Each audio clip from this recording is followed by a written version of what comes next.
Injil yang mereka terima itu diberikan oleh malaikat. Tapi Paulus menegaskan di sini bahwa tidak ada Injil lain, hanya ada satu Injil dan itu Yesus Kristus.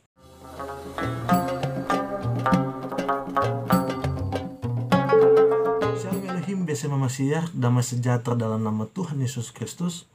Ketemu lagi dengan saya Andra Lahama di channel saya. Kita akan belajar menggali dan berapologet bersama. Pada video kali ini saya mau membahas tentang firman Tuhan, Alkitab yang kita percaya sebagai firman Tuhan menjadi pedoman hidup kita pada saat ini.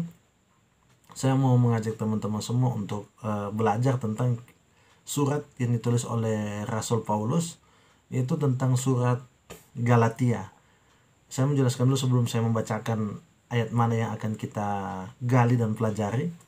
Saya menjelaskan dulu bahwa surat Galatia ini adalah surat yang ditulis oleh Rasul Paulus, di mana keadaan gereja di kota Galatia atau jemaat-jemaat yang sudah pernah dikunjungi oleh Paulus. Kemudian Paulus menulis surat tentang, karena pada waktu itu muncul kabar bahwa ada golongan-golongan para penyesat yang datang kemudian mempengaruhi jemaat-jemaat yang ada di sana, di mana jemaat-jemaat di sana sudah diajari oleh Paulus tentang Injil Yesus Kristus. Namun muncul kelompok-kelompok tertentu yang kita sebut dengan bidat-bidat Kristen yang lahir dari orang-orang Yahudi dan juga orang Yahudi yang menyebut Yahudi Kristen lah pada waktu itu. Kemudian masuk dan mempengaruhi jemaat-jemaat yang ada di kota Galatia. Itu sebabnya Paulus menulis surat supaya mereka yang di sana itu dikuatkan. Nah, kita akan lebih spesifik membahas tentang surat Galatia ini yang paling pertama. Kenapa saya membahas bagian ayat ini? Karena di bagian ayat ini ada kemiripan dengan beberapa cerita-cerita agama atau mungkin sekte-sekte yang kemudian muncul dan menjelaskan tentang Injil-Injil yang lain. Nah, ini penting untuk kita bahas. Saya membahas di surat Paulus kepada jemaat di Galatia, di kota Galatia, pada pasal yang pertama, ayat yang ke-6 sampai dengan ayat yang ke-8. Karena bagi saya ini penting. Sebagai orang Kristen, saya harus berpikir kritis bahwa hal ini tuh benar-benar sangat penting. Kenapa sampai Rasul Paulus? Nah, sebelum saya bahas juga, banyak sekali orang, apalagi para mualaf dari sebelah itu, suka mengatakan bahwa Kristen ini ciptaan Rasul Paulus, kemudian Rasul Paulus itu penjahat dan sebagainya. Yang kemudian, karena memang dulunya Rasul Paulus itu dibilang apa ya, dia adalah seorang Yahudi yang, makanya Paulus menulis, dia pikir apa yang dilakukan dulu adalah dakwah kepada Tuhan. Ternyata jalan yang dipilih itu salah, karena kan memang Paulus sebelum dia jadi Kristen, mengenal Kristus, dia itu adalah orang yang mengatasnamakan agama lah, membantai orang begitu. Terdengar familiar kan? Seperti itulah Paulus dulu. Dia pikir apa yang dia lakukan adalah kepada Tuhan, untuk Tuhan, padahal ternyata salah. Justru dia menganiaya Tuhan yang dia pikir dia layani begitu. Jadi langsung saja kita baca ya. Pasal pertama ayat yang ke-6 mulai. Judulnya, Lembaga Alkitab Indonesia memberi judul Hanya Satu Injil. Aku heran bahwa kamu begitu lekas berbalik daripada Dia, yang oleh kasih karunia Kristus telah memanggil kamu dan mengikuti suatu Injil lain, yang sebenarnya bukan Injil. Hanya ada orang yang mengacaukan kamu dan yang bermaksud untuk memutarbalikkan Injil Kristus. Tetapi sekalipun kami atau seorang malaikat dari sorga yang memberitakan kepada kamu suatu Injil yang berbeda dengan Injil yang telah kami beritakan kepadamu, terkutuklah ia. Jadi apalagi ayat yang ke-8 ini menarik sekali ya, bahwa Rasul Paulus bilang, tetapi sekalipun kami atau seorang malaikat. Tetapi sekalipun kami, artinya begini, tetapi sekalipun Rasul Paulus pun sendiri menyampaikan tentang Injil yang lain. Karena orang pikir Rasul Paulus ini rasul yang berbeda. Sekali lagi Anda bisa baca di Alkitab, di Kisah Para Rasul 15 dan juga di Tesalonika 2, itu di mana ada sidang para rasul yang dibuat di Yerusalem, dan Rasul Paulus termasuk rasul yang datang berkumpul dengan rasul-rasul yang lain, termasuk dengan golongan Yakobus dan juga Petrus, dengan rasul-rasul yang lain juga yang datang pada waktu itu. Nah, itu adalah yang menjadi prototipe dari konsili yang dilakukan, konsili ekumenis yang dilakukan di gereja awal-awal. gitu, dimana gereja masih belum ada dogmatis seperti saat ini yang banyak sekali denominasinya.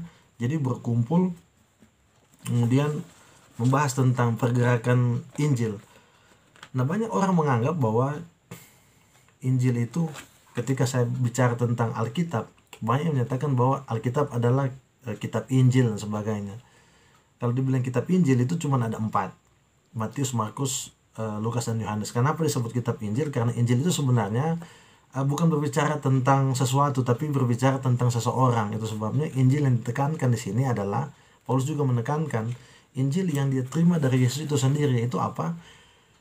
Yang dibagikan atau yang diajarkan adalah pribadi Yesus. Jadi Rasul Paulus juga menekankan bukan kepada orang lain, tapi kepada dirinya juga sendiri. Kalau saya pun juga menyampaikan Injil yang berbeda, maka terkutuklah saya. Apalagi Paulus bilang bahwa kalau ada pun seorang malaikat yang memberikan kepadamu Injil yang berbeda, terkutuklah ia. Cerita ini memang familiar. Itu sebabnya pada waktu di mana bidat-bidat ini datang masuk di kota Galatia, mereka menceritakan tentang, ada beberapa bidat memang di dalam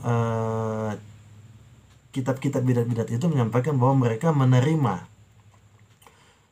Injil dari malaikat. Jadi mereka menyatakan bahwa bidat-bidat ini menyatakan bahwa mereka menerima Injil itu dari Allah lewat malaikat.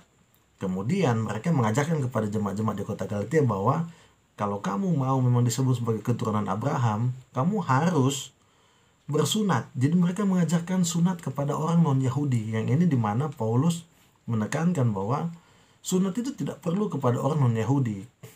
Jadi orang non-Yahudi tidak perlu lagi disunat karena ini tentang kebudayaan orang Yahudi. Itu sebabnya Paulus menyatakan bahwa tentang hukum Taurat, Paulus jauh lebih tahu daripada orang-orang ini. Itu sebabnya Paulus menekankan bahwa nggak perlu lagi disunat. Nah, sedangkan orang-orang ini menyatakan bahwa perlu disunat supaya ada terkoneksi dengan orang-orang Yahudi. Kita kenal pada waktu itu banyak sekali orang non-Yahudi proselit ya, masuk ke agama Yahudi disebut proselit. Nah, itu sebabnya sekte-sekte ini, sekte-sekte sesat ini menyampaikan hal yang terlihat seperti ajaran-ajaran Yahudi, tapi sebenarnya mereka orang-orang yang melenceng dari ajaran Yahudi itu sendiri dan juga melenceng dari ajaran-ajaran Kristus. Mereka menyebut orang Yahudi Kristen, jadi orang Yahudi yang percaya Yesus katanya. Namun Injil yang diberitakan itu berbeda. Itu sebenarnya Paulus menekankan kepada bidat. Jadi bidat-bidat ini memiliki doktrin bahwa tulisan atau kitab yang mereka terima itu diberikan, atau Injil yang mereka terima itu diberikan oleh malaikat. Tapi Paulus menegaskan di sini bahwa tidak ada Injil lain, hanya ada satu Injil dan itu Yesus Kristus. Yang dimana hari ini banyak sekali dipelintir-pelintir oleh orang-orang tertentu yang memiliki kepentingan-kepentingan tersendiri. Itu sebabnya bagi saya sebagai orang Kristen, saya percaya Rasul Paulus diakui oleh rasul yang lain kok. Rasul Paulus diakui oleh rasul-rasul yang hidup bersama-sama dengan Kristus. Jadi antara Paulus dan juga Kefas atau Petrus dan yang lain itu nggak ada masalah. Jadi ketika Paulus menyampaikan Injil tentang Yesus seperti ini, Rasul Paulus juga sama. Makanya tidak ada pertentangan di ajaran antara Rasul Paulus dan rasul-rasul yang lain. Makanya saya sempat berpikir kritis bahwa bagaimana orang-orang pada waktu itu menyikapi ketika ada tiba-tiba ada orang datang terus bilang, oh Injil yang kami terima ini adalah Injil yang diberikan oleh malaikat. Tapi saya bicara dalam koridor Kristen ya. Saya bicara dalam koridor Kristen, ternyata pada zaman Rasul Paulus di abad pertama ini pun sudah terjadi. Ada orang-orang tertentu, sekte-sekte tertentu yang mengaku pengikut Kristus, yang mengaku mereka juga dari golongan Yahudi, menyampaikan kisah tentang Yesus itu berbeda. Sekali lagi, saya puji Tuhan, saya orang yang sangat bersyukur, saya orang yang percaya Yesus. Itu sebabnya jika ada kesamaan cerita dan karakter dan tokoh dalam cerita ini yang saya bahas adalah internal Kristen sendiri, di mana pada waktu itu sudah ada orang yang mengaku bahwa dia terima kitab dari malaikat, dia menerima wahyu atau Injil dari malaikat, sudah ada. Dan Paulus sudah hantam dari abad pertama.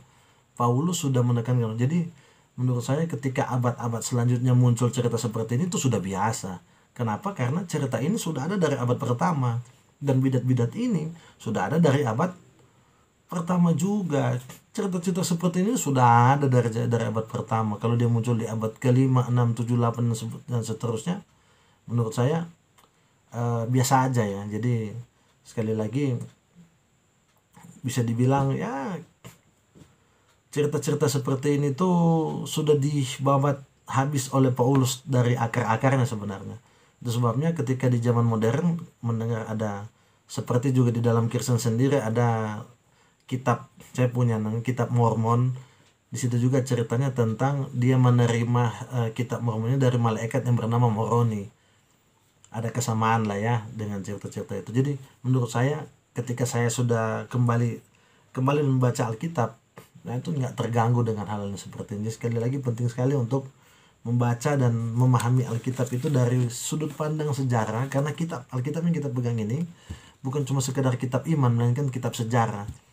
Hari ini di mana banyak sekali hal yang terjadi sudah tercatat di sini. Jadi sekali lagi penting sekali untuk memahami Alkitab dari sisi sejarah, kemudian dari segi bahasa, dari gaya apa yang mempengaruhi pada zaman itu, apakah politis, kemudian ekonomi, posisi geografis juga penting sekali. Karena di sini memang Alkitab ini adalah kitab yang memberikan makna historis yang sangat tinggi sekali. Jadi sekali lagi teman-teman, kita jangan gampang diomong-aminkan oleh berupa-rupa angin pengajaran, melainkan tetaplah berakar pada Alkitab dan percayalah bahwa Yesus Kristus adalah Tuhan Juru Selamat yang benar-benar lahir, mati, dan hidup bangkit menebus dosa kita. Terima kasih banyak.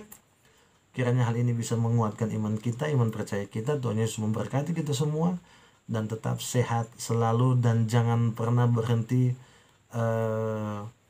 menggali dan belajar tentang Alkitab, dan terutama otak kita harus waras ya dalam belajar. Itu penting sekali. Terima kasih banyak. Tuhan Yesus memberkati.